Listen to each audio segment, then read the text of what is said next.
দেখুন, একজন রাখাল সারাদিন গরুকে ঘাস খাইয়ে বাড়ি ফিরছে। দেখুন কতগুলো গরু, ওই যে দেখা যায় এখান থেকে কিন্তু পুরা গরু। এই দেখেন, এই যে এই গরু, গরুগুলা কি ভাই আপনার নিজস্ব? আপনি করে এই গরু কয়টা গরু আছে এনে? ওই যে সামনে ওই ভাইকে আলাদা। ও,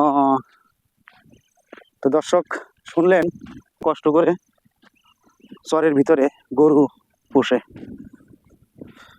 এভাবেই চরের ভিতরে প্রতিদিন সকালে গরু নিয়ে মাঠে যায়, নিয়ে ঘাস খাওয়াইয়ে বিকেলে আবার বাড়ি ফিরে। তো এটাই হচ্ছে চরের রাখালদের জীবন। বন্ধুরা, সবাই ভালো থাকবেন, সুস্থ থাকবেন। আমার পেজটাকে ফলো করে দিবেন, লাইক দিবেন, আপনার মতামত কমেন্ট বক্সে লিখে যাবেন। এরকম গ্রামীণ ভিডিও দেখতে আপনার কেমন লাগে অবশ্যই জানাবেন।